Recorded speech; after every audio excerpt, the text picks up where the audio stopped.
Hi all. So I just came up with this idea of making a chickpea dip using chickpea flour, rather than using whole chickpeas. We're going to try out the recipe. I'll let you know how it goes. This is actually something I've never done before, which is my kind of cooking. That's what it means to be a culinary artist.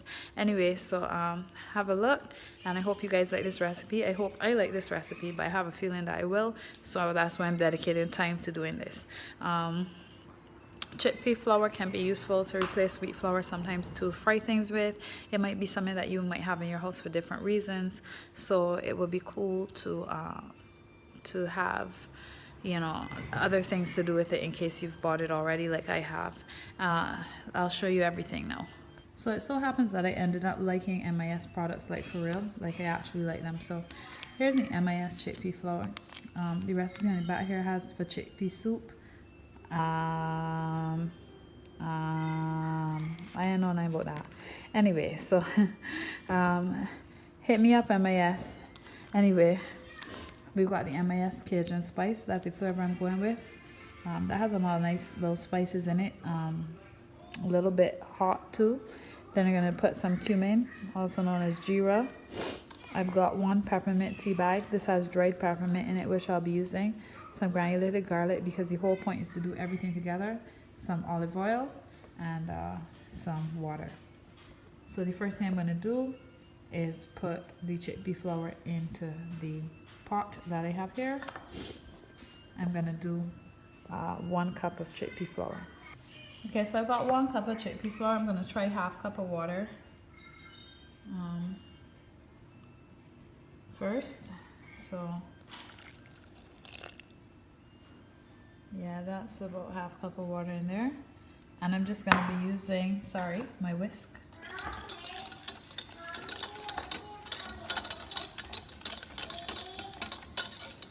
Just incorporate everything. So you see how that looks? Now I don't want this to burn. So I'm going to put a few more tablespoons of water in this, just to give me a little leeway when it starts to cook. Good. And now I'm going to add my other ingredients. So I'm going to be putting some garlic powder. I can do that now.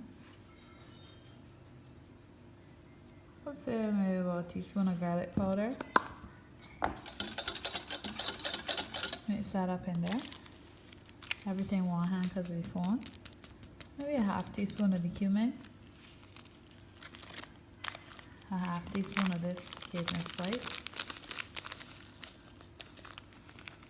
Not too much of this because it's hot. Just going to mix that in.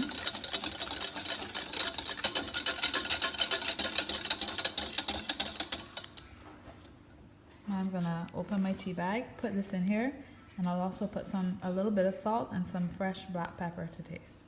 See how the peppermint has it looking all speckly? You could put less, or you can leave that out. That's not a necessary ingredient. That's an ingredient I want to put because I like mint in hummus. So this is like hummus, so I put a little mint. And here I'm going to put about, I would say, a tablespoon of olive oil. This olive oil can be also substituted by sunflower oil or another oil. I don't like soybean oil, it tastes too oily. Alright, and that's still looking pasty to me. This looks like how I want it to look when it's finished. So I'm going to add a little more water again. So in all, I would say 3/4 cups of water to that 1 cup of chickpeas is what I'm putting. Yeah. Okay.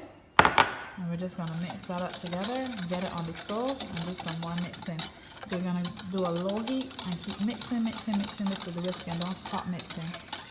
And make sure that the chickpeas are cooked. When it starts to bubble slightly, then I'll know it's finished. I'll show you in a minute. So I left it alone for 1 minute. I went squeezing some lime, the juice of 1 lime to add at the end, and you can see it already starting to get a little bit lumpy. That's okay though, it's going to come out as I stir. So as I said, very low fire. I just want to cook out this chickpea.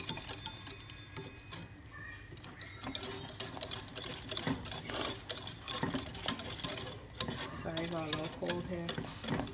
Alright, so this is stiffening up real bad, so I can put in the rest of the water. For about 1 minute, you can see how it's become. Really stiff.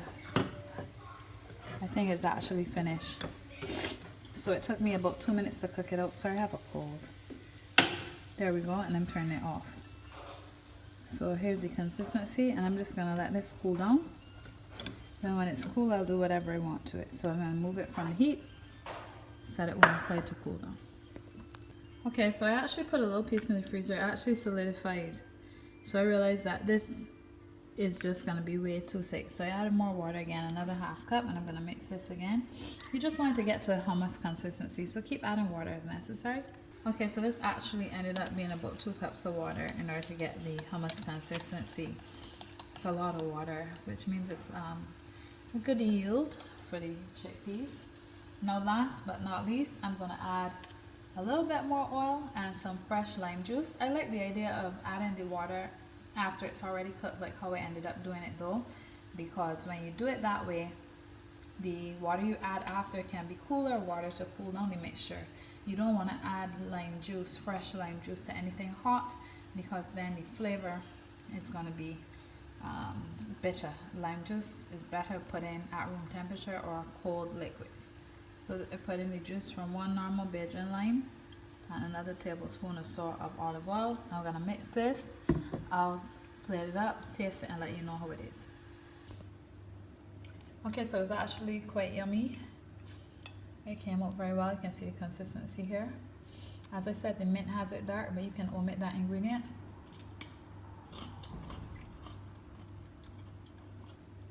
It is creamy and it tastes good. I think it needs to go in the fridge a little bit. Oh, and I also fried the piece of chickpea flour that I had taken out to test it. This is before I added in the extra water. When it was still too thick, I took some of the flour, I scooped it out and I put it in the freezer. When it got stiff enough, when it cooled down, I just tried frying it and it tastes very good. So for the vegan massive, you can try that.